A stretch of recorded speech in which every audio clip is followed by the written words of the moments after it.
Hi, welcome. Today we are doing something a little bit different.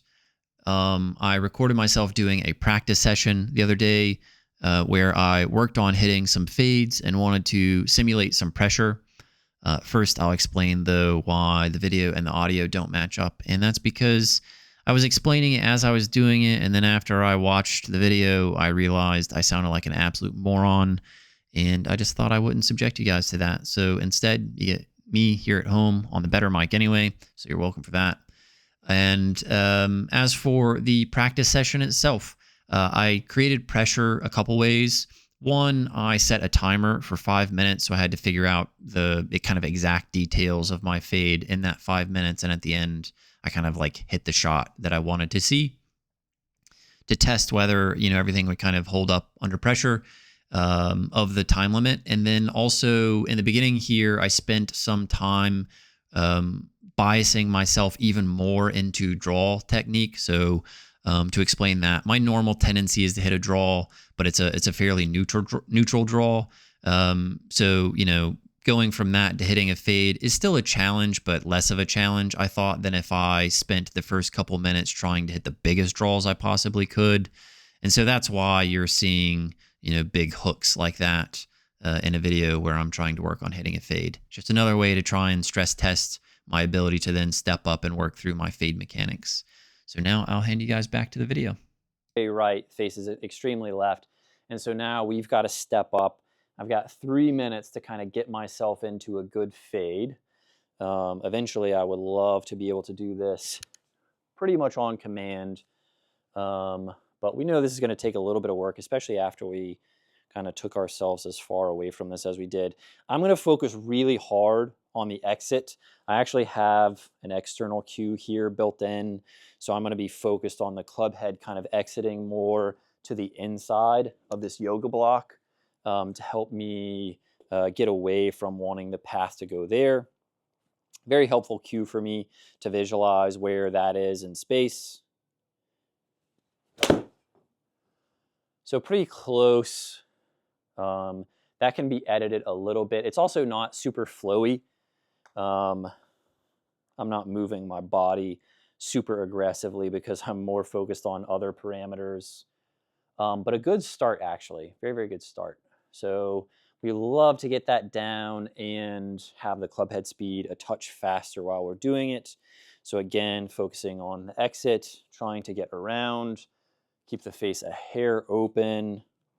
I know how I need to think about it, how to cue it up. Stay somewhat target oriented as I'm doing this. So again, it's a little stiff. It's not terrible. I missed a contact and I feel like I'm just kind of forcing the athleticism out of this. It doesn't feel like it's super primed to move well. So I would love to get that just a little bit more, just feeling like it's kind of standard, even though it's not my standard. Just patient, probably, more than anything. Like, that is so much better.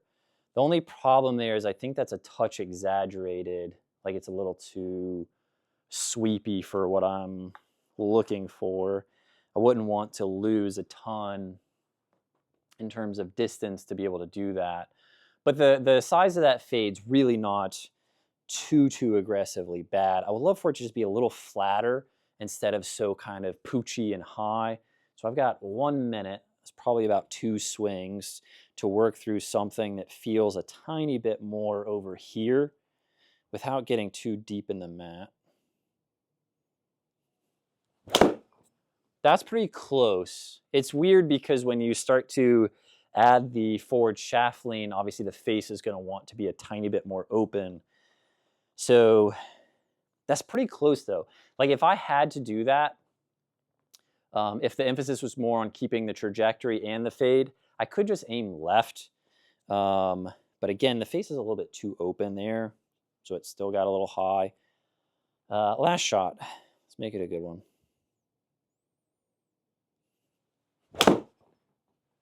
Ooh, that's pretty close. That's like a hair thin, but I did such a good job getting left and keeping it lower lofted. So time's up there. That was a pretty good little fade. The data there is a little wrong. Okay, so we have one more shot. We're not practicing. Going to take just 1 second, and then we got to step up and do this on command and see if we have earned the right to try and play a fade if we were on the golf course. Without that work, definitely wouldn't have earned the right to hit a fade. So basically, well, I'll give myself another second to relax and to get separated from that outcome. If I never practice a fade, I shouldn't be playing it on the golf course. And so my ability to do this type of work and then still be able to hit the fade on command is telling me more and more that I might have a chance of pulling this out on the golf course and being successful with it. If I can't do this, then it would tell me that, hey, you know, if you need the fade, you need to figure out some other situation because trying to pull this off is probably not going to end well. All right, so here we go. I want it flat. I don't want it super bleedy. And I have to make good contact. That is pure. That is very, very nice. Tiny bit bleedy, but really, really good. That's that.